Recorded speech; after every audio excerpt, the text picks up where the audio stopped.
It can be hard for parents to talk to their kids when they feel sad or alone, but it may not be easy for your children to speak up about what they're going through. So here with me this morning is Kim Mensch with some advice for kids and adults who may be going through something like this. Hey, good morning, Kim. Good morning. Good to talk to you this morning. Yeah, of course. Thank you so much for joining us. So we've been hearing a lot about this loneliness epidemic in adults, but children and teens are experiencing this too. Absolutely. I read recently a U.S. poll found that up to a third of youth are feeling lonely on a daily basis. So this is something that is touching, not only adults, but our kids, and it's important to pay attention to that. Absolutely. So tell us, how can parents tell the difference between normal alone time and harmful isolation? Because there is a difference, right? Yeah, and yes, having alone time is one thing, and everyone should have alone time. The thing that I would be concerned about as a parent is if they're dropping other activities that they normally like doing, if they're irritable, if they're spending excessive time on screens.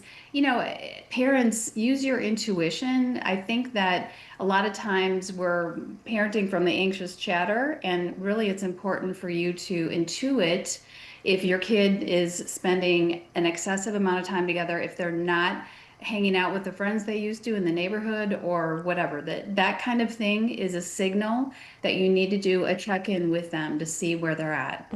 Yeah, all the time, right? I've been saying it, those phones, that really is the issue. I mean, for adults, I can't imagine what it does to kids.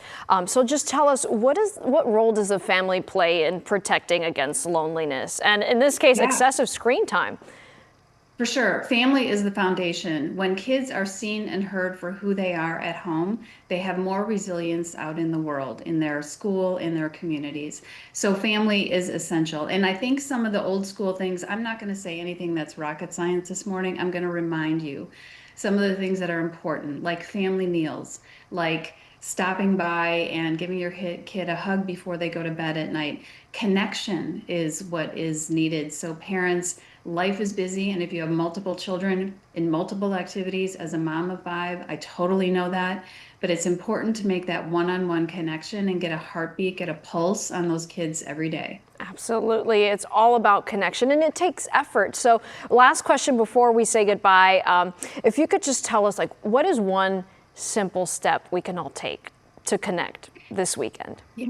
Yeah, make it intentional to spend a few minutes, whether that's reading a book together or taking a family walk. Again, maybe it's having an ice cream after dinner, whatever.